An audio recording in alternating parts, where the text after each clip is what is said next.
ግን ወደ አገር ውስጥ ተመልሶ መስራት ደግሞ በጣም ፍርሃት አላቸው። አብረን ከጎን ነን። አመሰግናለሁ። ከማንኛውም ሰዓት አመሰግናለሁ። እግዚአብሔር ያክብርልኝ። እሺ ወንድሜ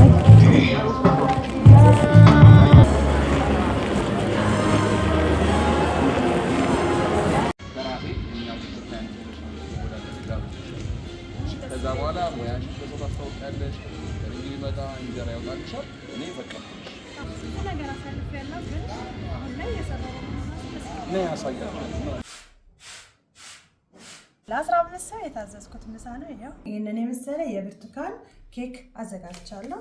ተቆራጭ ብርቱካን ኬክ እንደምታዩት በጣም የሚያምር ይሄው።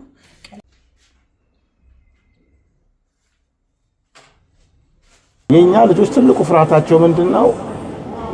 ገንዘብ ይዛሉ፣ ዕውቀትም ይዛሉ፣ ሳሟት ቴክኖሎጂካሊ የሚተዋወቃሉ። ደስ ይለኛልና ስላየው የሆነ ደስ ይለኛል። ያንቺንም በጣም ነው የምናደርገው። ወደፊት ደግሞ ብዙ ነው የምንሰራው፣ እንተጋገዛለን፣ አብረን ከጎን ነን። አመሰግናለሁ። ከማንኛውም ሰዓት አመሰግናለሁ። እግዚአብሔር ያክብርልኝ። እሺ ወንድሜ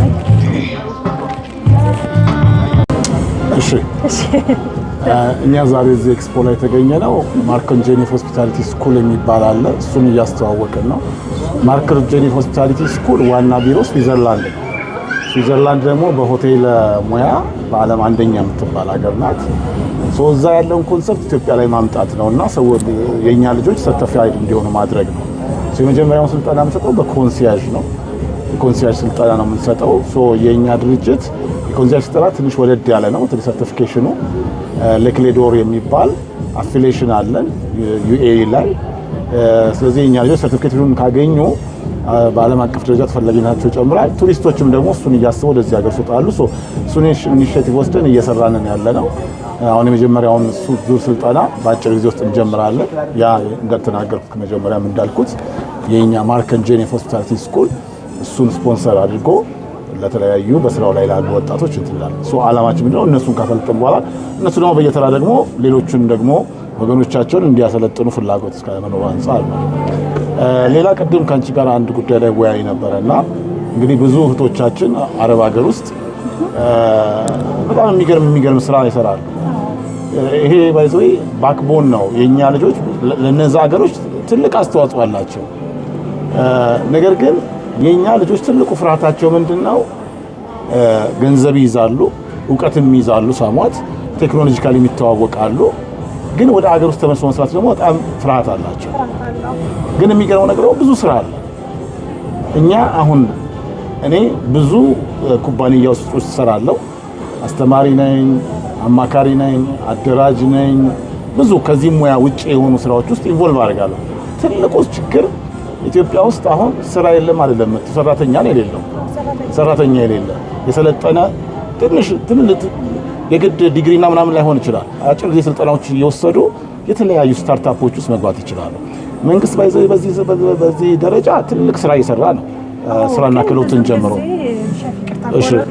እንደዚህ አይነት እድሎች ከአረብ ሀገር ስንመጣ አናገኘም። እኔ እውነት ለመናገር ከመጣ 1 አመት ከምናምን ነኛል። የምሰራው ቤት ውስጥ ነኝ።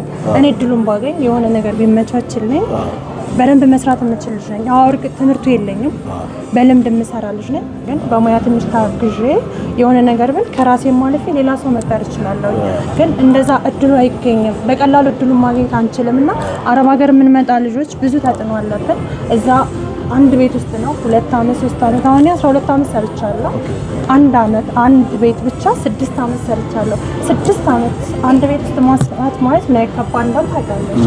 ማለት ሌላ አየር አታውቅም፣ ሌላ ቪው አታውቅም።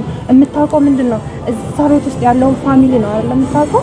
ያ ፋሚሊ ምን እንደሚወድ ምን እንደሚጠላ ጠንቅቄ አውቃለሁ። ለዛ ፋሚሊ አስደስቼ ሰርቼ በደንብ የምሰራልሽ ነበርኩ። ያ ቲክቶክም ይናገራል፣ ቤተሰቦች ይናገራሉ። ሆቴል የምሰራ ነው እንጂ ቤት ውስጥ የምሰራ አልመስልም ነበረ ቲክቶክ ላይ ስለማጋራ ቪዲዮን። ግን ኢትዮጵያ ውስጥ ስመጣ ሼፍ የሆነት ለመናገር እንዴት እንደከበደኝ እናምራይ ነው። እንደ አዲስ ከዜሮ ነው የጀመርኩት ማለት ይችላል ነበረ። የምችላቸው ምግቦች አሁን ላይ ረስቻቸዋለሁ ሁሉ ማለት ይችላል ነበረ። ማለት ፍርሃት መጣ። ኢትዮጵያ መጥቼ ስራውን ስጀምር አንደኛ ቤት ውስጥ ነው የሰራሁት፣ ሁለተኛ መፍራት ጀመርኩኝ። ይሄን ነገር ሰርቻው በከስተመር ልክ ባይወደውስ የሚል ፍራቻ ስለነበረኝ እዛ ላይ ያለው አቅም አለ ብዙ ነገሮች ነበርና ይሄ ነገር አለና እንደዚህ አይነት ምግብ የሚችሉ ልጆች በጣም ብዙ ልጆች አሉ አረብ ሀገር ላይ ምግብ የሚችሉና ሲመጡ መጀመሪያ ኢትዮጵያ መጥተው እንደዚህ አይነት ስልጠና ቢሰጣቸው ከፍራታቸው የሚላቀቁበት ምክንያቱም እዛ የለመዱት አየርና እዚህ ያለው አየር ታክሲ ሂደው ገበያ ሂደው ሲገዙ ያለውን ነገር ቫይቡ በጣም ይከብዳልና ይሄን ነገር አንተ ምትለኛለህ? ይሄን ያጋጠመኝ እንግዲህ አንዱ የኛ የሼፍ ኢትዮጵያ ሼፎች ማህበር የሚሰራቸው ስራዎች አንዱ ስልጠና መስጠት ነው። ነገር ግን አሁን ከባዱ አሁን ለምሳሌ እኔና አንቺ እዚህ ፕሮግራም ላይ ተገናኘን እንደ አንድ ግለሰብ ነው የምናወራ ያለ ነው። እንደ አንድ ግለሰብ ማስተናገድ ደግሞ ከባድ ነው። መንግስት ቢሆን ይከብደዋል። ስለዚህ ምንድነው አሁን አንቺ ዋጋውን ከፍለሽ እንግዲህ የተወሰነ ዋጋ ከፍለሽ የተወሰነ ደረጃ ደርሰሻል አለሽ። ስለዚህ በማህበር መደራጀቱ ነው ጥሩ ነገሩ። ከአረብ ሀገር የሚመለሱ ሰዎች ወንዶችም ሊኖሩ ይችላሉ፣ ሴቶች ያው አብዛኞቹ ሴቶች እንጂ ወንዶችም አሉ። መደራጀት ይፈልጋል። ከተደራጀ አሁን በጣም የሚገርምሽ ነገር ስራና ክህሎት ሚኒስቴር አለ። በሚኒስቴር ደረጃ የተቋቋመ መስሪያ ቤት ነው። አንዱ እነሱ የሚያሉት ነገር ምንድነው በጥቃቅንና አነስተኛ እያሰለጠኑ እያደራጁ ስራ ይፈጠራል። ግን በግለሰብ ደረጃ የምትሄጂ ከሆነ እሱን አኮሞዴት ማለት ይከብዳል። ገብቶሻል? እኛም እንደ ማህበር ለምሳሌ ተደራጅታችሁ ብትመጡና አፕሮች ብታደርጉን እንደ ኢትዮጵያ የሼፎች ማህበር ብታደርጉ ለማሰልጠን ዝግጁ ነው። ግን በማህበር መሆን መቻል አለበት። ምክንያቱም አንድ ሰው ምናምን ሁለት ሰው ከሆነ በጣም ምክንያቱም ያው ብዙ ወጪም ይኖረዋል።